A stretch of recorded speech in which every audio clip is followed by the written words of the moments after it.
தாயின் மணிக்கொடி பாரீர், அதை தாழ்ந்து பணிந்து புகழ்ந்திட பாரீர் என்று நாம் தலை நிமிர்ந்து நெஞ்சு நிமிர்த்தி பாடுபட்ட விடுதலை வீரர்களையும் அவர்களது குடும்பத்தினரையும் வணங்கி என் உரையை தொடங்குகிறேன். தமிழ்நாடு சட்டப்பேரவையினுடைய தலைவர் மாண்புமிகு அப்பாவு அவர்களே, துணை முதலமைச்சர் உள்ளிட்ட மாண்புமிகு அமைச்சர் பெருமக்களே, சட்டமன்ற நாடாளுமன்ற உள்ளாட்சி அமைப்புகளின் மக்கள் பிரதிநிதிகளே, தலைமைச் செயலாளர் உள்ளிட்ட அரசு அதிகாரிகளே, காவல்துறை தலைவர் உள்ளிட்ட காவல்துறை அதிகாரிகளே, விடுதலை பெருவிழாவை கொண்டாடும் பேரன்பிற்குரிய தமிழ்நாட்டு மக்களே, உங்கள் அனைவருக்கும் என்னுடைய அன்பான வணக்கம். நாட்டு மக்கள் அனைவருக்கும் எனது மனமார்ந்த விடுதலை நாள் நல்வாழ்த்துக்களை தெரிவிக்கும் அதே வேளையில், நாம் இன்று விடுதலை காற்றை சுவாசிக்க காரணமாய் விளங்கும் தியாகிகளை போற்றி அவர்களது உன்னத நோக்கங்கள் நிறைவேற நாளும் உழைக்க உறுதி எடுத்துக்கொள்வோம். இங்கு பட்டொலி வீசி பறக்கும் நமது தேசிய கொடியை நான் மட்டுமல்ல, அனைத்து மாநில முதலமைச்சர்களும் இந்த நாளில் ஏற்றுவதற்கான ஜனநாயக கடமையை, ஜனநாயக உரிமையை 1974ஆம் ஆண்டு இந்தியாவின் அனைத்து முதலமைச்சர்களுக்கும் பெற்றுத்தந்தவர் நம்முடைய முத்தமிழறிஞர் கலைஞர் அவர்கள்.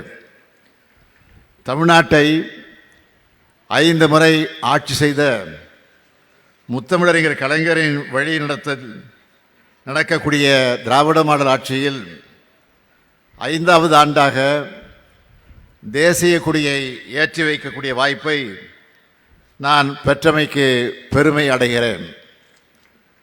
இந்த வாய்ப்பை எனக்கு வழங்கிய தமிழ்நாட்டு மக்களுக்கு எனது மனமார்ந்த நன்றியை தெரிவித்துக் கொள்கிறேன். நமது நாட்டின் பன்முகத்தன்மையின் அடையாளமாக விளங்கும் மூவண்ண கொடிக்கு கம்பீரமாக வணக்கம் செலுத்துவதும் தியாகிகளை போற்றுவதும் நமது வாழ்நாள் கடமை மட்டுமல்ல, நாட்டுக்கும் தியாகிகளுக்கும் செலுத்தும் மரியாதை. குமரி முதல் இமயம் வரை விரிந்த இந்த இந்திய நாட்டின் குறிப்பிட்ட சிலரோ சில பகுதியினரோ மட்டும் போராடி பெற்றதல்ல இந்த விடுதலை. நாடு முழுவதும் அனைத்து மாநில மக்களும், அனைத்து தேசிய இன மக்களும், அனைத்து மொழியினரும், அனைத்து மத பிரிவைச் சேர்ந்தவர்களும், அனைத்து பண்பாட்டை பின்பற்றக்கூடியவர்களும் தங்களது வியர்வையை, இரத்தத்தை, உணர்வை, உயிரை கொடுத்து பெற்றது இந்த விடுதலை. அதனால்தான் அனைவருக்குமான இந்தியாவாக நமது நாடு எப்போதும் இருக்க வேண்டும் என்று நமது தலைவர்கள் கனவு கண்டார்கள். அவர்களது கனவை நிறைவேற்றுவதுதான் அவர்களுக்கு செலுத்தக்கூடிய உண்மையான புகழஞ்சலி. தியாகத்தில், போராட்டத்தில், களத்தில் சளைத்தவர்கள் அல்ல, தமிழ்நாட்டை சார்ந்தவர்கள் என்பதை வரலாறு சொல்லும்.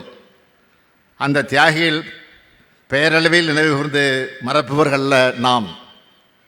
அதன் அடையாளம்தான் இன்றைக்கு தமிழ்நாட்டில் பார்க்கும் விடுதலை போராட்ட வீரர்களுக்கான மணிமண்டபங்கள், சிலைகள்.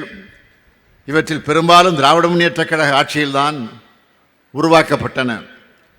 பாஞ்சாலங்குறிச்சியில் வீரபாண்டிய கட்டபொம்மனுக்கு கோட்டை, மகாகவி பாரதியின் இல்லம், பெருந்தலைவர் காமராசர் மணிமண்டபம், மூதறிஞர் ராஜாஜி நினைவாலயம், தில்லையாடி வள்ளியம்மை மணிமண்டபம், வீர வாஞ்சிநாதனின் உறவினருக்கு நிதி, கப்பலோட்டிய தமிழன் வ.உ.சி. இழுத்த செக்கு நினைவு சின்னமானது, பசுமன் திருமகனாருக்கு மணிமண்டபம், விடுதலை போராட்ட வீரர்களுக்கு இலவச பேருந்து பயணம் மாதந்தோறும் நிதி, தியாகிகள் மணிமண்டபம், விடுதலை பொன்விழா நினைவு சின்னம், மாவீரர் பூலித்தேவர் நினைவு மண்டபம், தியாகி விஸ்வநாததாஸ் வாழ்ந்த இல்லம் புதுப்பிப்பு, மகாவீரர் சுந்தரலிங்கம் வாரிசுகளுக்கு வீடு, நேதாஜிக்கு சிலை, கக்கனுக்கு சிலை, சிப்பாய் புரட்சிக்கு நினைவு தூண்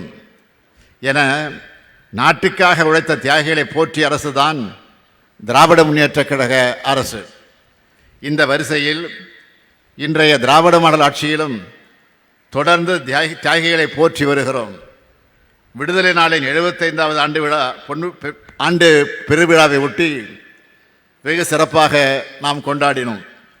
செக்கெழுத்து செம்மல் கப்பலோட்டி தமிழன் வ.உ. சிதம்பரனாரை பெருமைப்படுத்தும் வகையில் 13 அறிவிப்புகளை வெளியிட்டு செயல்படுத்தினோம். வ.உ.சி. மறைந்த நவம்பர் 18 தியாக திருநாளாக, திருவுருவ நாளாக அறிவிக்கப்பட்டது. மகாகவி பாரதியார் மறைந்த நூற்றாண்டின் நினைவை முன்னிட்டு 14 அறிவிப்புகளை வெளியிட்டு செயல்படுத்தி உள்ளோம். உத்தரப்பிரதேச மாநிலம் காசியில் பாரதியார் வாழ்ந்த வீட்டை பராமரிக்கவும் புதுப்பிக்கவும் அரசு சார்பில் 18 லட்சம் ரூபாய் ஒதுக்கீடு செய்யப்பட்டு பணிகள் முடிந்து ஒப்படைக்கப்பட்டது. கிண்டி காந்தி மண்டபத்தில் வீரபாண்டிய கட்டபொம்மன் திருவுருவச் சிலையும் மருது சகோதரர்கள் சிலையும் அமைக்கப்பட்டுள்ளது. கடலூரில் அஞ்சலையம்மாள் சிலை வைக்கப்பட்டுள்ளது. விடுதலை போராட்ட வீரர்களின் நினைவிடங்களில் ஒளி காட்சிகள் அமைத்திட நடவடிக்கை எடுக்கப்பட்டுள்ளது.